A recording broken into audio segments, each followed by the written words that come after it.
Bismillahirrahmanirrahim. Assalamualaikum warahmatullahi wabarakatuh. Alhamdulillahi haqqa hamdi nahmaduhu wa nasta'inuhu wa nastaghfiruh wa na'udzu billahi min syururi anfusina wa min sayyiati a'malina. May yahdihillahu fala mudilla lahu wa may yudlilhu fala hadiyalah. Asyhadu alla ilaha illallah wa asyhadu anna Muhammadan abduhu wa rasuluh. Allahumma sholli ala sayidina Muhammad wa ala ali sayidina Muhammad.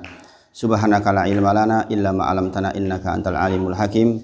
Rabbi shrah li sadri wa yassir li amri wahlul 'uqdatam min lisani yafqahu qawli. Amma ba'd. Bersyukur kita kepada Allah atas seluruh nikmat yang Allah berikan kepada kita.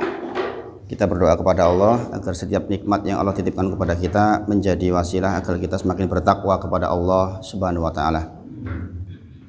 Dan semoga amal kita pada hari Jumat ini dimulai pagi ini mudah-mudahan Allah terima menjadi amal yang bisa dibawa kita untuk menghadap Allah Subhanahu wa taala. Man sholat subuhi fi jama'atin fahuwa fi dhimmatillah. Barang siapa yang sholat subuh berjamaah, maka fahuwa fi dhimmatillah. Dia di dalam perlindungan Allah sampai datang nanti sore hari insyaallah.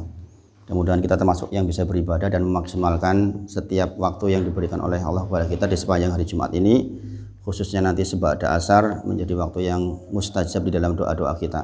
Semoga kita diingatkan oleh Allah dan diberi taufik untuk bisa berdoa di waktu itu.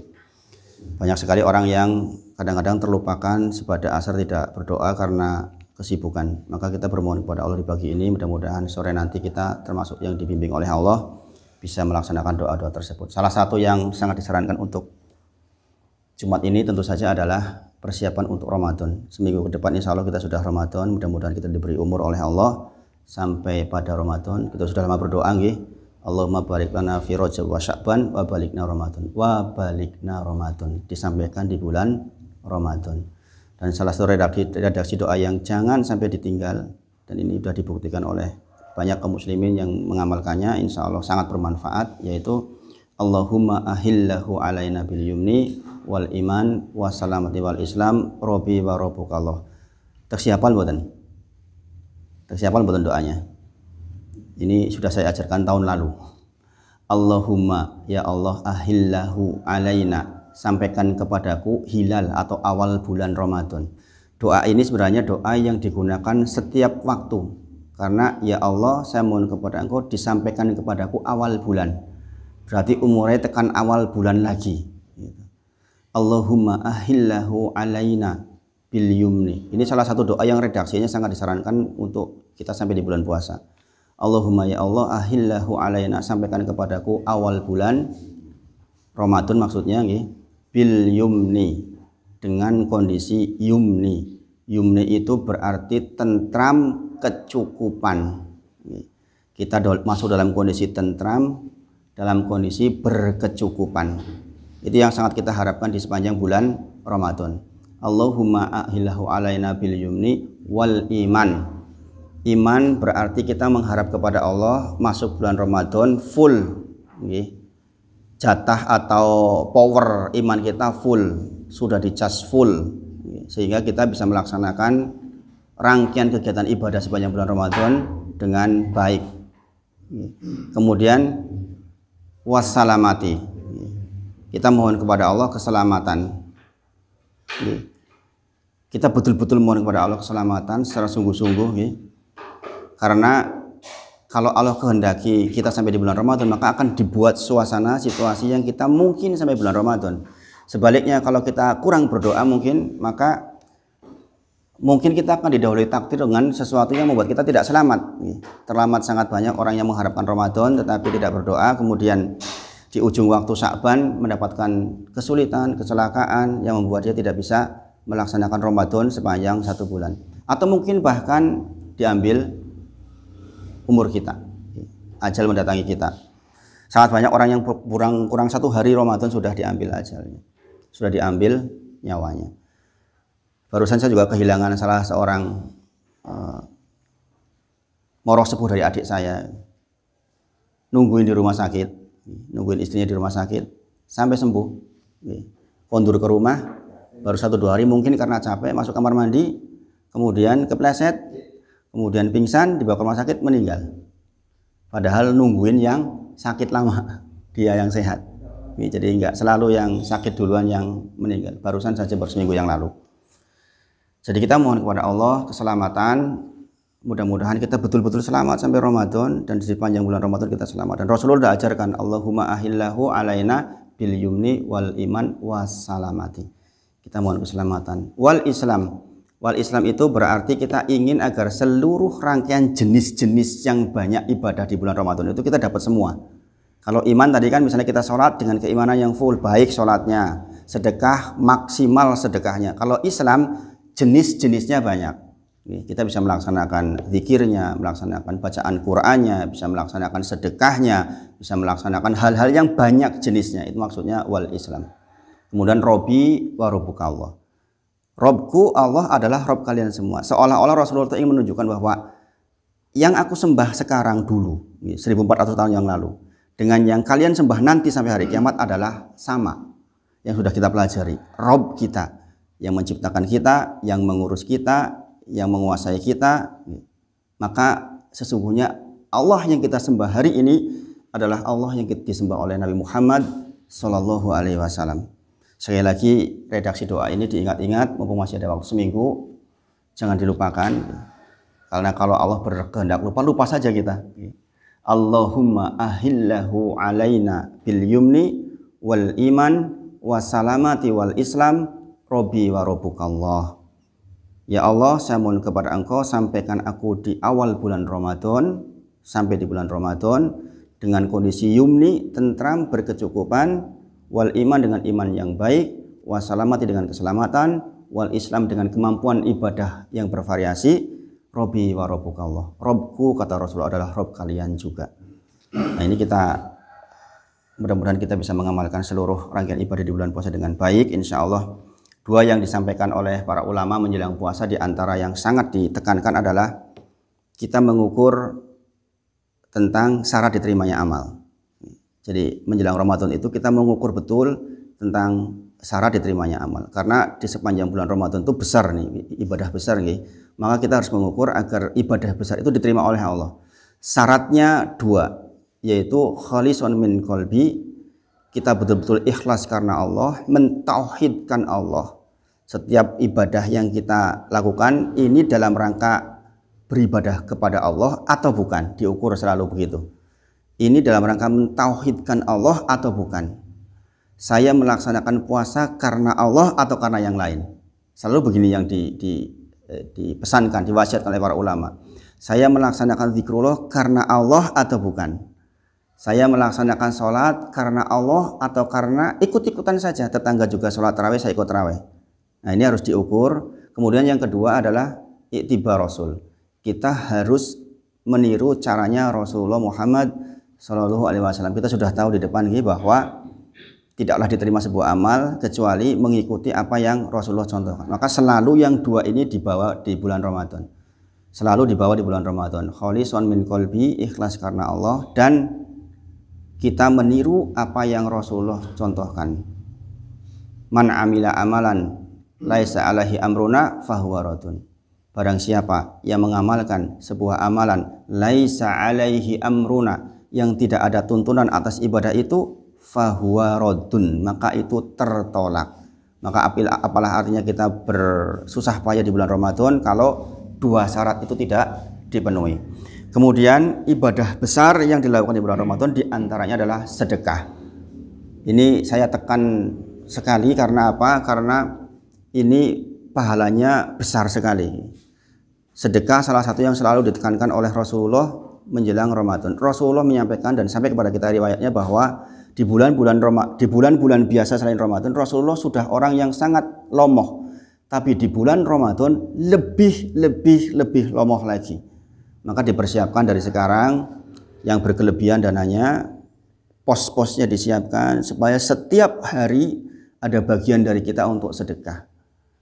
Alhamdulillah di Indonesia ada program iftar, ada program macam-macam lah. Iftar, kemudian santunan anak yatim, kemudian mencari saudara terdekat kita yang mungkin kekurangan, itu diprogram betul. Jangan sampai ada hari kosong, meskipun saya pernah Pak Bu dulu itu ketika susah, itu hanya memprogram sekitar 20.000 sehari. Karena kemampuannya pada waktu itu hanya segitu.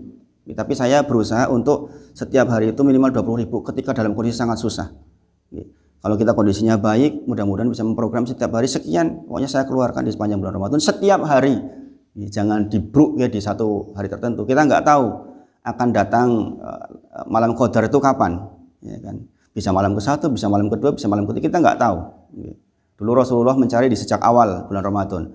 Kemudian setelah datang riwayat kepada Rasulullah mencari di 20 akhir bulan Ramadan. Tapi kita nggak tahu. Yang jelas sepanjang bulan Ramadan itu adalah ibadahnya sangat besar. Maka diprogram betul-betul, di list betul, hari pertama, hari kedua, hari ketiga itu mau ngapain aja nih terkait dengan masalah pahala sedekah. Kemudian kembali ke Al-Quran. Kita kemarin sudah belajar tentang mukjizat Al-Quran, sudah dibahas panjang lebar tentang Al-Quran. Jangan sampai kita masuk ke dalam golongan orang yang dikeluhkan oleh Rasulullah, yaitu menjadi orang-orang yang mahjuro. Orang-orang mahjuro berarti orang yang tidak mengimani, tidak membacanya, tidak mengamalkannya, tidak berobat dengan Al-Quran. 4 ini. Jadi 4 ini kita betul-betul bawa di bulan Ramadan. Kita mengimani, jelas kita mengimani insya Allah. Bentuk mengimani ya kita berarti mempercayai apa yang hadir di dalam Al-Quran. Jangan sampai terkena syubhat orang liberal. Karena hari ini begitu banyak orang yang membuat syubhat, bahkan ditayangkan di TV-TV nasional. Seperti contohnya kasus pernikahan beda agama ini lagi ramai sekali. Ada seorang tokoh yang doktor, dia mengatakan boleh dengan dalil Al-Maidah, dengan dalil Al-Mumtahanah, dengan dalil yang ambil dari Al-Quran tapi dengan tafsir yang semaunya sendiri. Alhamdulillah dibantah dengan sangat baik oleh Kiai Khalil Nafis, salah satu ketua MUI, Masya Allah. Alhamdulillah itu betul-betul membantahnya dengan bantahan yang sangat baik. Suruh mendatangkan siapa yang menjadi imam atas kebolehan itu, apa dalilnya, mana didatangkan dari kitab apa, dan tidak bisa. Jadi mungkin sempat lihat juga, sempat viral di TV One. Masya Allah, Alhamdulillah itu sebuah bantahan yang sangat baik, secara keilmuan, secara ini bisa dipertanggungjawabkan bahwa ternyata nggak ada apa-apanya. Orang-orang liberal itu sesungguhnya hanya melintir-melintir ayat saja, tapi ketika disuruh mendatangkan dalilnya mereka nggak bisa. Nah, ini kita belajar seperti ini dalam rangka supaya kita mendapatkan benar caranya. Bagian kedua tadi, kholisun min qalbi, dan benar caranya. Niat mereka nikah mungkin betul, tetapi caranya keliru, kan nggak diterima. Sepakat para ulama mengatakan seperti itu adalah zina sepanjang waktu. Zina sepanjang waktu. Saya kemarin agak merinding ketika dokter itu mengatakan pengetahuan seperti itu kan pengetahuan saya ketika lulus madrasah aliyah. Seolah-olah sebuah penghinaan yang sangat besar kepada lawan bicaranya kan. Subhanallah, ini luar biasa. Begitu kalau ini orang yang mendengar orang-orang yang tidak berilmu mungkin akan mengatakan ya cuma pengetahuan SMA yang kayak gitu. Saya udah baca lagi setelah sampai jadi dokter. Maka kemudian diadu argumentasi, saya juga dokter, coba datangkan dalil dari mana, imam siapa yang diikuti, yang kompeten di bidang itu. Nah ternyata nggak bisa. Alhamdulillah, mudah-mudahan didengar oleh masyarakat dan masyarakat menjadi tegas di dalam melakukan pernikahan yang seagama. Jangan melakukan pernikahan yang beda agama. Wong di agama lain juga nggak diakui kok itu. Di agama lain juga nggak diakui sebenarnya.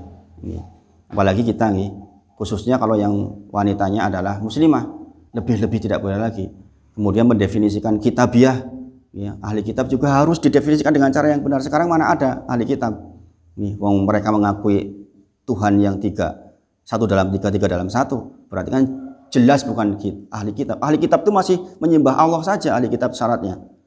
Orang Yahudi dan Nasrani pada waktu itu yang masih mengikuti perjanjian baru, perjanjian lama ya, Taurat ya. Kalau sekarang mana ada yang seperti itu? Maka sekarang nggak berlaku yang seperti itu. Kecuali dalam kondisi terdesak. Maka sekali lagi tanpa kondisi terdesak, wanita muslimah tentu saja jauh lebih baik meskipun dia seorang budak dibandingkan ahli kitab sekalipun. Ini pengetahuan yang pentingnya kita belajar. Sekali lagi, badal Islamu ghoriban, Islam itu dulu muncul dengan menjadi sesuatu yang aneh. Wa saya udu kama badal ghoriban, nanti akan ada satu masa lagi Islam menjadi aneh lagi. 1400 loh kemarin katanya yang dibantu oleh dia untuk menikah beda agama. 1400 pasangan di Indonesia itu yang tercatat oleh dia loh Pak. Bayangkan, nggak sedikit ternyata di Indonesia loh itu. 1.400 pasangan sudah dibantu untuk menikah beda agama dan dicatatkan di catatan sipil. Itu gimana itu? Betapa ngeri sekali kan. Makanya kalau saya kemarin sampaikan kepada panjenengan, di antara motivasi saya mengajarkan seperti ini adalah agar kita bertauhid, masyarakat bertauhid, lingkungan bertauhid, mengagungkan Allah, nanti akan muncul pemimpin yang baik. Karena apa? Pemimpin diambil dari wakil dari sifat kaumnya. Kalau kaumnya bertauhid, baik, mengesahkan Allah, akan dikirim pemimpin yang semisal itu. Ini program besar kita, Pak. Nih, jenengan yang hadir seperti ini, anak-anak panjenengan, keturunan kita, Robi wa Jenubi wa Baniya, anak Budul Asnam, kita benar-benar berharap betul kita meninggal, anak cucu cicit kita itu masih doain kita karena bertauhid. Nggak kebayangkan kalau di masa yang akan datang ternyata penyelewengan seperti itu banyak, wah dihancurkan negeri ini. Jelas negeri yang tidak bertauhid itu dihancurkan. Negeri bertauhid datang berkah dari langit dan dari bumi. Maka kita berharap betul, Pak. Saya bersemangat seperti ini di beberapa tempat pagi seperti ini. Yang diajarkan juga semisal ini itu berharap betul, Pak, tentang kebaikan sebuah negeri. Salah satu salaf mengatakan, jikalau saya mempunyai satu doa yang pasti dikabul, maka doa itu akan saya gunakan untuk, ya Allah, sama kepada Engkau, sampaikan kepada aku pemimpin yang adil. Bayangkan, karena apa? Maslahatnya besar sekali. Seandainya saya diberi kepastian doa ini pasti terkabul, yang saya doakan adalah saya mohon kepadamu, ya Allah, diberikan pemimpin yang adil. Betapa susahnya menghadapi suasana di mana kebijakan-kebijakan kadang-kadang jauh dari apa yang kita harapkan, Pak. Tapi kita Ahlus Sunnah wal Jamaah tetap harus patuh, taat, itu manhajnya. Sezalim apapun pemimpin kita, sebodoh apapun pemimpin kita. Semoga Allah rahmati, semoga Allah mudahkan. Nah, Bapak Ibu Saudara, kita mengulang sedikit yang kemarin, insya Allah itu sanggup untuk Ramadan, insya Allah. Mudah-mudahan bermanfaat. Setidaknya itu yang saya amalkan di sepanjang beberapa waktu hari terakhir. Kita baca ulang kemarin sedikit aja, wal hijratu halaman 45 kemarin, wal hijratu faridotun ala hadhil ummah. Hijrah diwajibkan kepada umat ini min baladi syirki ila baladil Islam, dari negeri kesirikan ke negeri Islam. Ini hanya dibaca saja kemarin sudah, wahia baqiyatun, dan itu kekal illa antakumus sa'ah, sampai terjadinya hari kiamat. Berarti ini berlaku sampai hari kiamat. Perintah hijrah itu berlaku sampai hari kiamat. Wa dalilu qaulu ta'ala, adapun dalilnya adalah Allah berfirman, innaladina sesungguhnya orang-orang yang tawafahumul malaikah, diwafatkan oleh malaikat, dolimi, dalam kondisi dia mendolimi anfusihim, dirinya, qalu, malaikat berkata, fima kuntum, bagaimana keadaanmu dulu ketika di Mekah. Kemudian qalu, dikatakan, mereka berkata, kunna mustad'afina fil ardi, kami orang-orang yang tertindas di negeri Mekah, orang-orang yang tertindas di negeri Mekah. Qalu, kemudian malaikat berkata lagi, alam takun ardullah, bukankah buminya Allah wasi'ah, luas, di halaman 44 berikutnya, fatuhajiru fiha, engkau bisa hijrah ke sana, faulaika, mereka itulah, makwahum jahanam, penduduk jahanam, wasaat masiro, dan itulah seburuk-buruk tempat kembali, illa, kecuali mustad'afina minar rijali wan nisa'i wal wildan, kecuali orang-orang yang lemah dari golongan orang laki-laki, perempuan. Ada perempuan yang tidak dibolehkan hijrah karena suaminya belum beriman. Kemudian anak-anak, la yastati'una hilatan wala yahtaduna sabilan, mereka orang-orang yang tidak mampu dan tidak mengerti jalan menuju hijrah. Faulaika asallahu, semoga yang seperti itu diampuni oleh Allah. Wa kanallahu afuwan ghafur, sesungguhnya Allah itu maha pemaaf, maha pengampun. Nah, itu ada perkecualian untuk orang-orang yang memang benar-benar tidak mampu, baik laki-laki, perempuan maupun anak-anak yang nggak mampu dan tidak mengerti jalan menuju ke hijrah. Nah, ini Imam Baghawi, qala al-Baghawi rahimahullahu taala, Imam Baghawi berkata terkait dengan ayat yang di atas, kemarin belum dibahas ini, sababun nuzul, sebab nuzulnya hadhil ayat ini, fil muslimina adalah ketika orang-orang muslim aladina fi Makkah yang berada di Mekah lam yuhajiru yang tidak melakukan hijrah. Kemudian nadahumullahu bismil iman. Mereka dipanggil kembali oleh Allah dengan panggilan keimanan. Wadalilu adapun dalil alal hijrati terhadap hijrah ini minas sunati dari sunnah Nabi qauluhu sallallahu alaihi wasallam, berkata Rasulullah Muhammad sallallahu alaihi wasallam, la tangqatiul hijrah, tidak akan dihentikan perintah hijrah hatta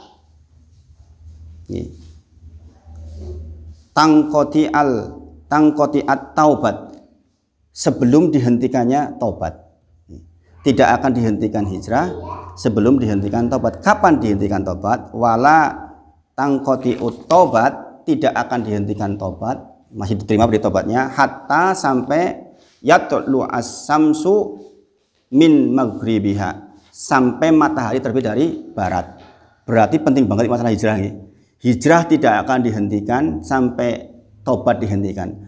Taubat tidak akan dihentikan kecuali matahari terbit dari barat. Jadi ini saking pentingnya hijrah. Apa kemarin kita pelajari hijrah, tentang hijrah? Intinya apa? Agar kita bisa beribadah sempurna. Dalilnya adalah surah Al-Ankabut ayat ke-56 yang sudah dibacakan minggu lalu di sebelumnya. Ya ibadiyalladzina amanu, wahai hamba-hambaku yang beriman, inna ardi wasi'ah, sesungguhnya bumiku luas. Dalam rangka apa kita bumi luas? Allah ingin menunjukkan fa iyaya fa'budun, maka sembahlah aku. Maksudnya kalau kita nggak bisa menyembah Allah di suatu tempat atau di sebuah keadaan, maka hijrahlah. Dalam satu keluarga misalnya ada orang mu'alaf, dia nggak bisa ibadah di rumah itu. Ada tuh kemarin kesaksian seorang dokter ya, yang di Jakarta itu, sampai digeblok-geblok ke tembok oleh suaminya, karena suaminya seorang pendeta, sampai dia bilang ya sudah lah, kalau saya meninggal ya meninggallah gitu. Maka wajib buat dia untuk hijrah ke tempat yang memungkinkan dia beribadah. Alhamdulillah sekarang keluarga besarnya sudah menerima, karena takut juga diancam secara hukum, dan dia beri kesaksian yang sangat baik. Jadi banyak kejadian seperti ini. Intinya hijrah itu dari keadaan di mana kita sulit beribadah, sulitnya baik hisi maupun maknawi, sulit karena tempatnya atau karena memang kondisinya, kondisi orang-orangnya, kondisi lingkungannya nggak memungkinkan, maka wajiblah buat kita hijrah. Dan perintah ini nggak berhenti sampai datangnya waktu kiamat, sampai matahari terbit dari barat. Berarti ini bagian yang perlu kita pegang betul, Pak. Jadi kalau kita kok sekarang sudah bisa beribadah dengan normal, syukurilah. Karena dari ayat ini kita tahu begitu banyak orang-orang yang sangat kesulitan melaksanakan peribadahan. Istri saya yang pernah hidup di Korea itu merasakan betul itu, betapa di sana itu ibadah itu ya benar-benar sendiri gitu. Tempat saja kan nggak ada, tempat untuk sholat nggak ada, kecuali kita bikin sendiri di kamar gitu. Nggak ada. Kadang-kadang mereka katanya sholat di tengah-tengah mesin-mesin gitu, lagi sambil kerja gitu. Masya Allah. Maka kita bersyukur kepada Allah karena kita benar-benar dalam sebuah keadaan di mana kita bisa. Makanya bentuk syukur kita adalah mendoakan pemimpin kita, meskipun ngati mungkin ra cocok, ini tetap berdoa ya Pak. Kita doakan mudah-mudahan pemimpin kita adil, kebijakannya adil, kemudian tetap tegak syiar Islam. Kemarin apa definisi baladil Islam? Di sana tegak syiar Islam, yaitu tegaknya sholat 5 waktu, tegaknya adzan, tegaknya sholat Jumat, tegaknya sholat Id. Itu ukuran negeri dikatakan negeri Islam. Jadi kalau itu tegak, maka itu negeri Islam. Syukurilah kita berada di negeri yang seperti itu. Kalau hanya sebagian saja kayak di Jepang, itu belum negeri Islam. Sudah ada di sana, sholat 5 waktu sudah ada, tapi masjidnya hanya di beberapa tempat. Itu maka belum baladil Islam, masih baladil syirki. Maka hijrah itu dari tempat seperti itu ke tempat yang Islami. Kemudian sampai mana tadi?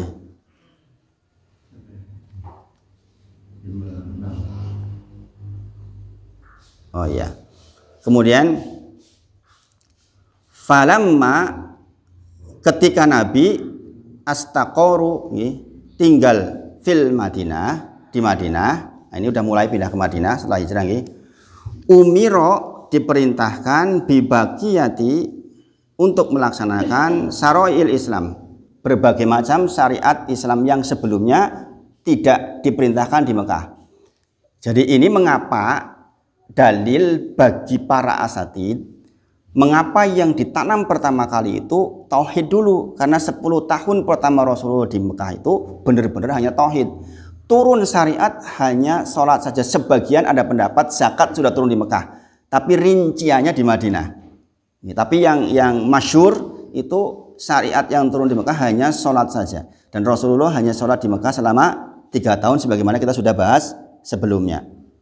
Misluz zakat, contohnya adalah zakat. Ini mulai diperintahkan secara detail di Madinah. 10 tahun saja ini. Kemudian wasaum, puasa, wal haj, berhaji, itu belum ada perintahnya ketika di Mekah. Maka ada golongan Islam zaman sekarang yang tidak memerintahkan sholat karena apa? Ini tuh masih fase Mekah katanya. Masih fase Mekah. Itu dulu Jawa Barat pernah ada itu. Firqah Islam yang mengatakan ini Pak, fasenya masih fase Mekah, hanya perintah untuk la ilaha illallah saja, belum ada syariat yang lain. Ini keliru nih maksudnya. Kalau sekarang kan sudah melewati 2 masa itu, jadi dua-duanya dilaksanakan. Kemudian wal adan, adanya adan, wal jihad, perintah tentang jihad, wal amri bil ma'ruf, untuk berbuat ma'ruf, wa nahyi anil munkar, juga untuk nahyi anil munkar. Di Mekah belum berani. Bagaimana mau berani? Kondisinya sangat-sangat terdesak. Wa ghairi dzalika min syara'il Islam, dan apa-apa dari syariat Islam yang diperintahkan yang kita kenal sekarang. Itu semuanya diperintahkan di Madinah. Akhadha ala hadza, Rasulullah melaksanakan ini asra sinin selama 10 tahun. Wa ba'daha tuwfiya, kemudian setelahnya Rasulullah diwafatkan. Jadi total 23 tahun.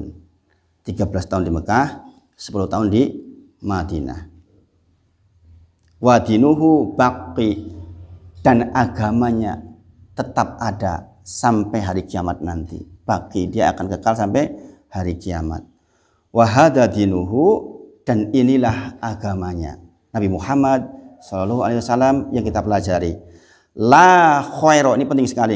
La khairo, tidak ada kebaikan illa, kecuali dalla, telah ditunjukkan ummata alaihi, terhadap umatnya. Sekali lagi, ini penting supaya kita terhindar dari bid'ah. La khairo, enggak ada kebaikan kecuali pasti Rasulullah sudah sampaikan kepada kita. Jadi ini ada yang mengatakan ibadah-ibadah baru.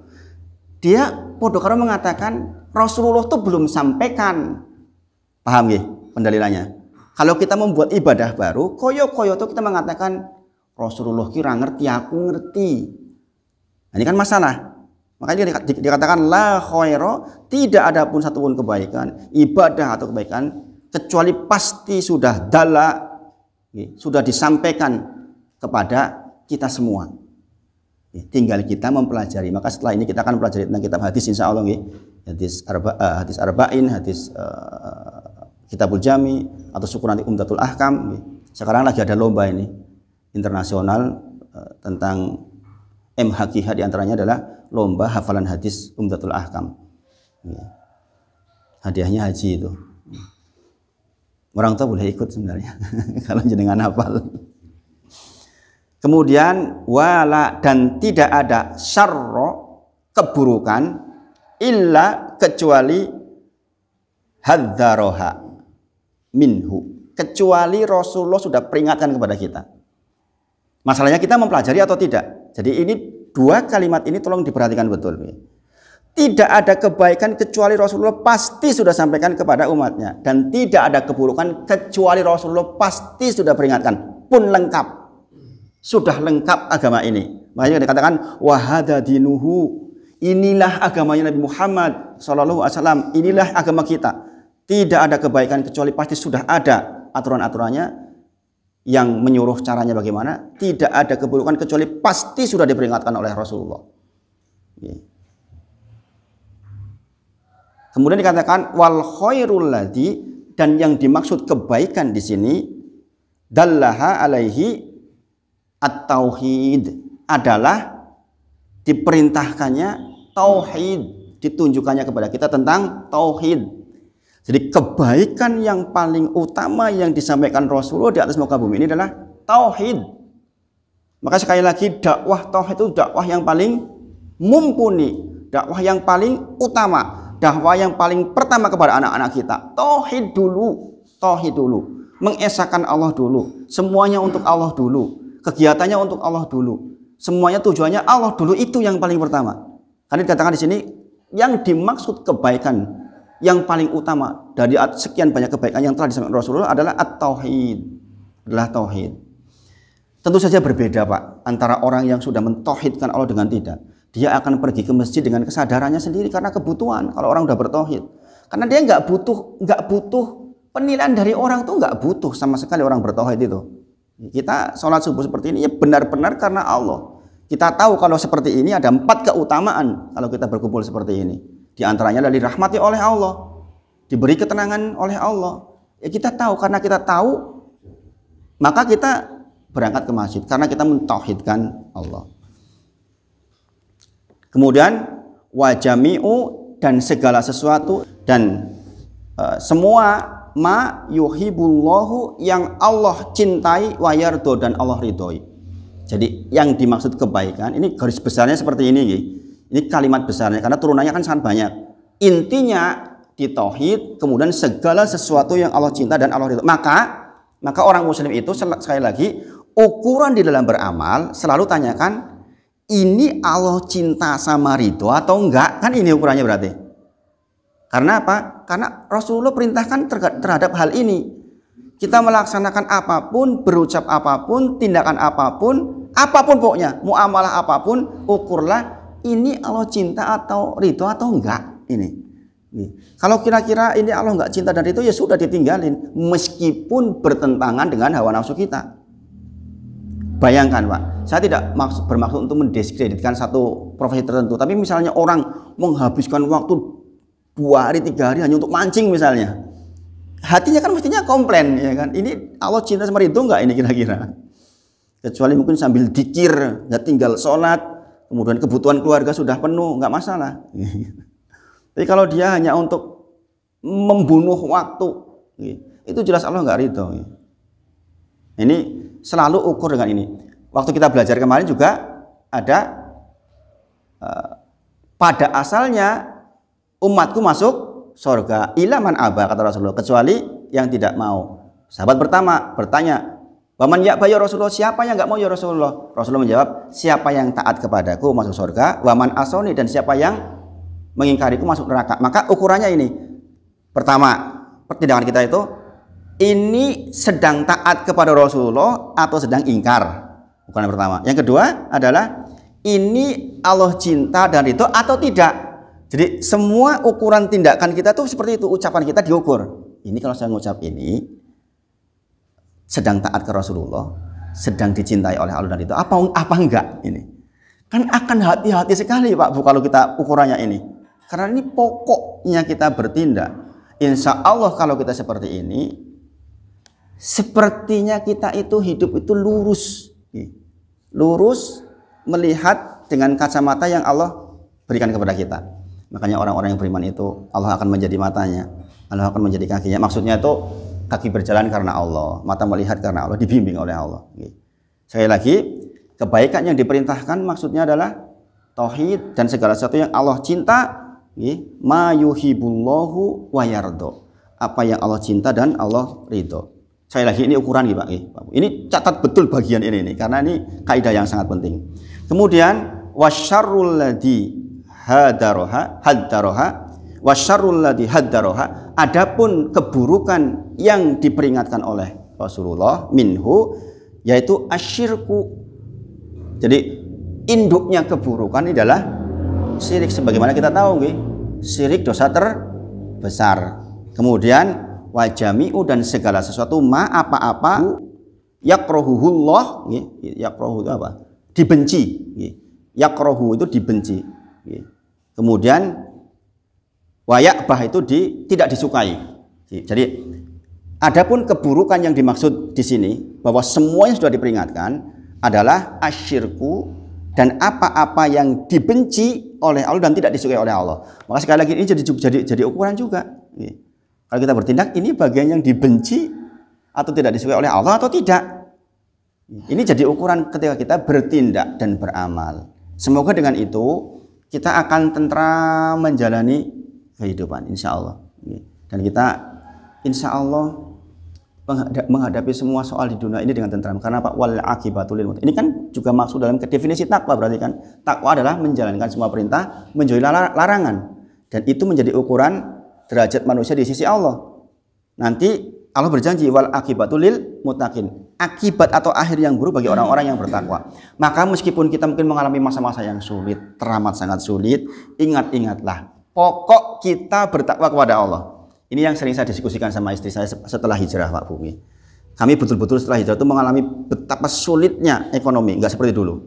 Karena pembandingnya dulu berat luar biasa, tidak mudah. Bagi kami sekarang tidak mudah untuk bangkit lagi, untuk menata kembali. Ada saja Allah ujikan mungkin untuk membersihkan apa yang masa lalu saya nggak tahu. Karena dulu terlibat dengan riba, harus diringankan oleh Allah mungkin dengan cara seperti ini. Tapi sering kami diskusinya tuh akhir dari diskusi adalah bunmi wal akibatul lil muttaqin. Apapun kondisinya, pokoknya Allah tuh berjanji akibat yang baik, akhir yang baik bagi orang-orang yang bertakwa. Saya jadi ingat, Pak Bu. Bapak ibu saya itu termasuk yang diuji semisal saya. Pegawai negeri, bapak saya kepala sekolah. Kemudian ibu hanya ibu rumah tangga. Anaknya itu 10. Meninggal satu waktu masih kecil, yang satunya meninggal ketika sudah selesai kuliah.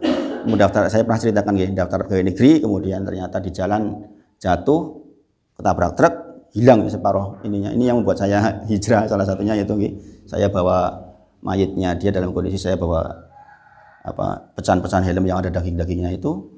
Kemudian itu betul-betul membuat saya ternyata yang muda bisa secepat ini meninggal. Nah, karena hanya kepala sekolah SD, anaknya segitu kuliah KB. Akhirnya bertumpuk-tumpuklah hutang. Aset-aset sudah dijual, tanah sebagian dijual, bertumpuk hutang. Dulu beliau pernah cerita ke saya begini, rasa-rasanya kok aku ketekan mati kita orang mungkin rampung hutangnya, gitu. Pernah cerita ke saya begitu.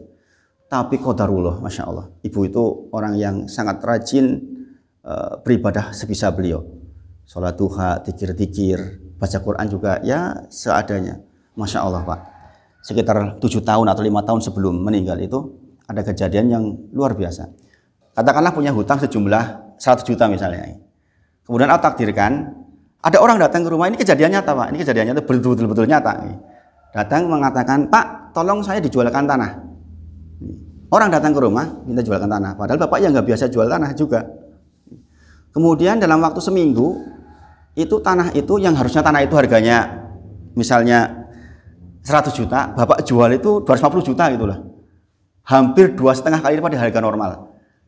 Dibeli oleh orang yang beli juga teman baiknya yang jual. Tapi dua-duanya ini rito. Biasanya kan orang kadang-kadang cukup badhe oke banget gitu kan. Minimal perasaan itu enggak, ini orang ibu tak pasrah kayak Pak Tarmidi ya sudahlah. Nama saya Pak Tarmidi. Sudahlah dikasihkan ke Pak Tarmidi. Dengan uang itu cukup untuk seluruh hutang dan cukup untuk umroh 2 orang. Masya Allah. Makanya saya selalu optimis, selalu positif kepada Allah Subhanahu wa taala karena betapapun sulitnya insya Allah akan berikan jalan. Bayangkan orang gajian bapak saya harus bayar minus 250. Jadi musim gajian itu bukannya dapat uang tapi harus ngasih uang ke kantor 250.000. Itu tapi karena perjuangannya untuk anak-anak. Masalah alhamdulillah anak-anak jadi sekolah semua selesai. Sekarang udah belajar jadi guru semua. Alhamdulillah. Ini jadi wala akibatul lil muttaqin. Maka sekali lagi mungkin beliau orang yang mempraktekkan seperti ini. Ukuran dari tindakannya itu taat atau tidak kepada Allah, cinta atau tidak oleh Allah. Sepanjang yang saya melihat tuh seperti itu dulu.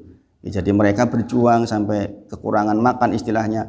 Itu tuh betul-betul karena belani seperti ini dengan pengetahuannya. Saya makan cacahan pisang dan jagung ya sudah pernah, sering bahkan dulu. Makan segoyek ya sering dulu. karena memang masanya seperti itu ya anak banyak bagaimana. Ya, tapi alhamdulillah sekarang sudah bisa dikatakan pada jadi, semuanya sudah jadi orang yo iso urip dhewe-dhewe gitu. Meskipun yo ora sugih, ada yang sugih banget yo ada. Ini yo intinya orang tua meninggal dalam kondisi sudah insya Allah sudah tentram, bahkan beliau mengatakan ke saya begini, satu di antara anak-anak saya ingin jadi ketib. Jadi bahasa tua saya itu khotib itu ketib, bahasa ibu saya. Saya pengen sebelum meninggal itu anak saya satu jadi ketib dan saya, alhamdulillah.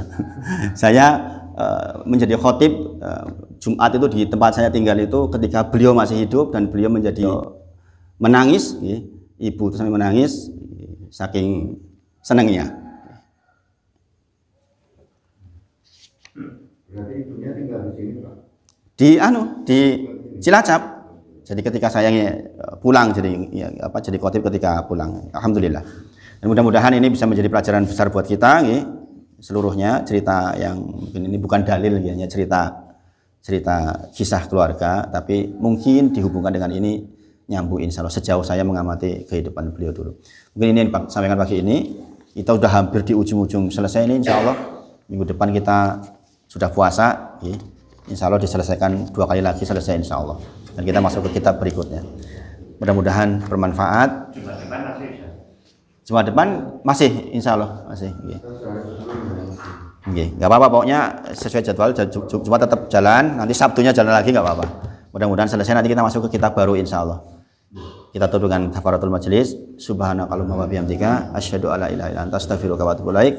Wa akhiru da'wana alhamdulillahirabbil alamin. Assalamualaikum warahmatullahi wabarakatuh.